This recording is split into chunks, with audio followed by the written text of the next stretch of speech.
We're now entering into Yom Kippur. We're in that zone. And one of the most powerful moments of Yom Kippur, I believe, is the beginning of Yom Kippur. That feeling you have when shuls, synagogues across the country, across the world, people stream in to come to the beginning, to come to Kol Nidrei.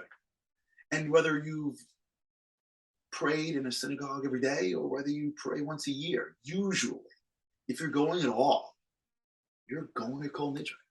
It's that moment where the Jewish people, almost in unison or to some extent, stand before God in prayer. And the Chazan begins Kol Nidrei, the Sarya, the Kuname, and he starts listing this prayer, and the prayer is about the vows, annulling the vows, may it be annulled. And the question, I think, is obvious, like, really? That's what they went with? Like vows? Like, there were no other great lines to open with. Shema Yisrael didn't get a chance. There aren't incredible, moving statements we could make with the whole Jewish people, or a sizable portion of the Jewish people at attention, stories we can tell over. Why do rabbis go with vows?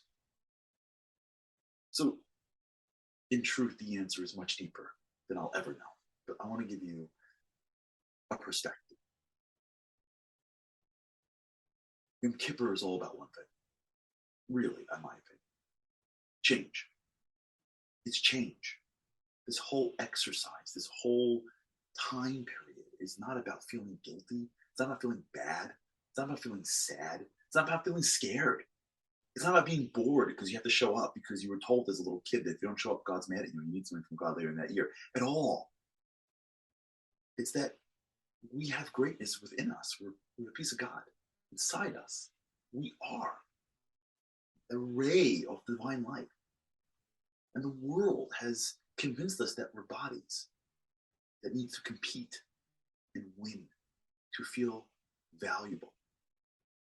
And taking and arrogance and self-interest dominates everything around us and distracts us. And when giving and connecting and striving and putting an effort into things that are important are what makes us us.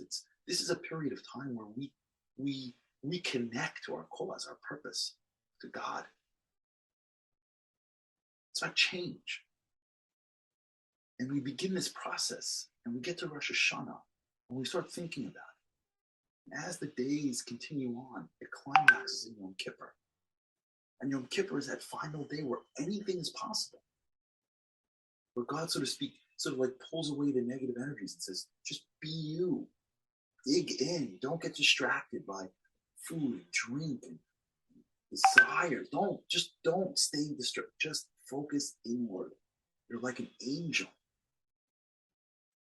Tell me how you'd act. Tell me how you'd be. Remove the negativity that you heaped upon yourself and be free. It's an incredible, incredible day. Okay, we're hungry, but it's an incredible day.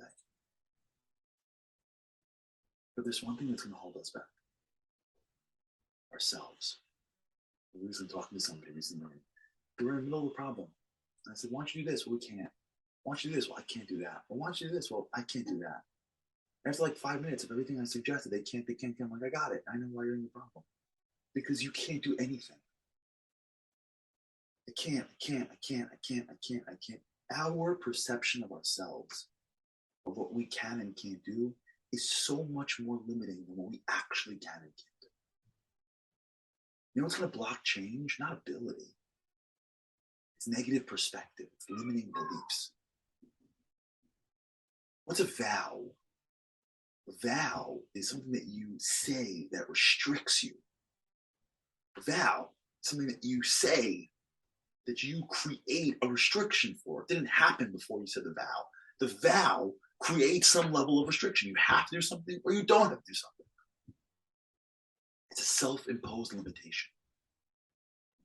We get down to Yom Kippur and we stand before God and we're about to launch the most powerful day of our lives, where anything is possible, where the negative energy is pushed to the side, where we are free from this world. We could be people that we can only dream of. And we begin, and the rabbis, so to speak, say, all the limitations, the negativity, the vows, so to speak.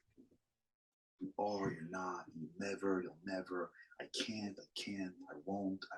All of that is annulled. Drop it. You have no idea what you can be. You have no idea what you could become. And when you go into the next 25 hours with, but I can't, you're holding yourself back. Drop it.